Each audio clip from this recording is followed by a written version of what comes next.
தமிழகமெங்கும் கிளைகள் கொண்ட Annamal institute of hotel management and hospital management படிப்பில் சேர்வதற்கான அட்மிஷன் நடைபெறுகிறது.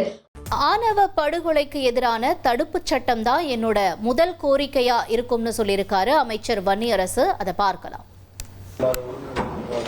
பெரிய மாற்றமா பார்க்கப்படுது, பாராட்டுகள். இப்ப தொடர்ந்து ஆணவ கொலைகள் அதிகரிச்சுட்டே வருது. தனிச்சட்டம் இயற்றம்ன்ற கோரிக்கை தொடர்ந்து நீண்ட காலமா வைக்கப்பட்டிருக்கு.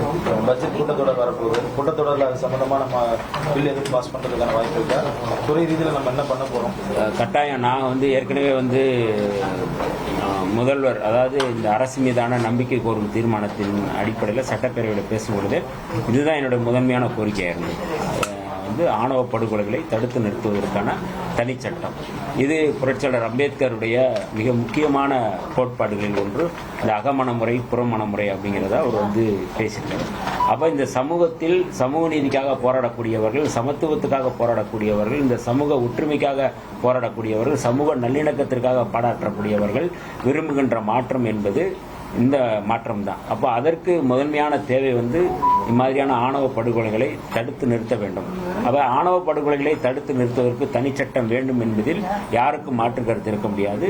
இந்த கூட்டத்தொடரில் இது குறித்து கட்டாயம் நான் பேசுகிறேன். தமிழ்நாட்டில் இன்னமும் பல்வேறு கிராமங்களில் இந்த சுடுகாடுகளுக்கு இந்த காம்பவுண்ட் வாலே இல்லாமல் இருக்கிற என்ன செய்ய போறோம்? உங்களை இதன் பிறகு ஒரு பெரிய ஒரு நம்பிக்கையா மக்கள் பார்க்கிறாங்க. என்ன செய்ய போறோம்? இல்லை, நீண்ட காலமா இதுக்காக நான் களத்தில் போராடியவன் என்கின்ற முறையில் தற்பொழுது நம்ம பார்க்கக்கூடிய இந்த காட்சிகள் அமைச்சர் வன்னியரசு செய்தியாளர் சந்திப்பில் பேசினதெல்லாம் நம்ம பார்த்தோம். ஆணவ படுகொலைக்கு எதிரான தடுப்புச் சட்டம் தான் என்னுடைய முதல் கோரிக்கையா இருக்கும் அப்படிங்கிறத அவர் சொல்லியிருக்காரு.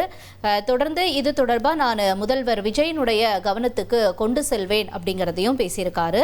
அதை நம்ம பார்த்தோம். தமிழகமெங்கும் கிளைகள் கொண்ட Annamal institute of hotel management and hospital management படிப்பில் சேர்வதற்கான அட்மிஷன் நடைபெறுகிறது.